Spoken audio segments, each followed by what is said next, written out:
ससुराल में मुंह दिखाई पर अमीर गरीब बहू की ड्रेस। मधुपुर गांव के सब निवासी आज वसुंधरा देवी और पृथ्वीराज की पुश्तैनी हवेली में बुलाए गए थे, क्योंकि उनके छोटे बेटे वीर का आज तिलक चढ़ रहा था, जिसे देख गांव की औरतें आपस में खिचड़ी पकाते हुए, देख लो शीला बहन, ठाट बाट हो तो ऐसा लाखों रुपए की मखमली साड़ी सर से पैर तक खड़े सोने के गहने में लदी हुई। जो भी लड़की इस पुश्तैनी खानदान की बहू बनकर आएगी उसकी तो 5 उंगलियां समझ लो घी में है। हाँ तो कोई गरीब लड़की को थोड़ी ना ब्याह कर लानी वसुंधरा जी, एकदम अपने जोड़ का खानदानी घर परिवार ढूंढा अपने छोटे बेटे के लिए। लड़की भी धनी और पुश्तैनी परिवार से ही ताल्लुक रखती है। देख नहीं रही लड़की वालों ने 21 थाली सोने की और 51 थाली चांदी की चढ़ाई है। इसके अलावा 2 खानदानी जमीन भी दहेज में दे रहे हैं।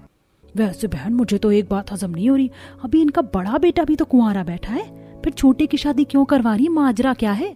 शीला कमला इसी तरह आपस में बात करती हैं। तब सब जन तलक की दावत खाकर पुश्तैनी हवेली से खुशी खुशी अपने घर चले जाते हैं। तब वसुंधरा अपनी गरीब सेविका सुलोचना को चांदी की थाली में खूब सारा व्यंजन सजाकर ले जाते देखकर टोकती है।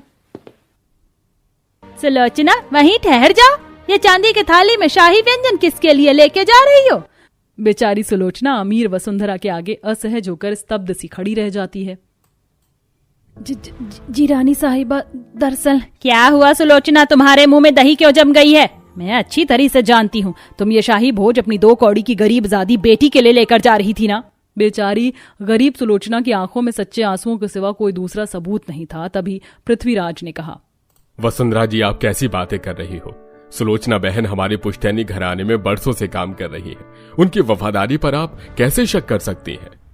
अजी इन नौकर चाकर का क्या ही भरोसा, जीवन भर नमक रोटी खाने के अलावा इनकी औकात तो होती नहीं है इतना शाही बोझ खाने की। ये गरीब नौकर मौका पाते ही जिस थाली में खाएंगे उसी में छेद भी करेंगे।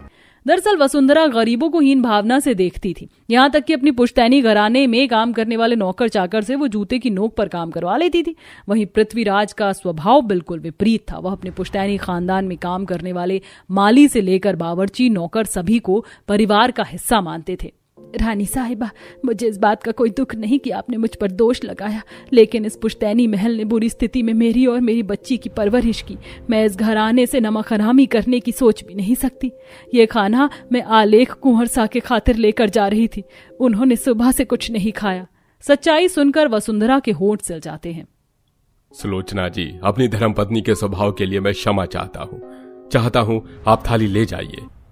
तब सुलोचना खाना लेकर आलेख के कमरे में आती है, जिसका दाहिना हाथ नाकामयाब था। इसीलिए सुलोचना को दासी के तौर पर उसकी देखभाल करने और खाना खिलाने के लिए रखा गया था।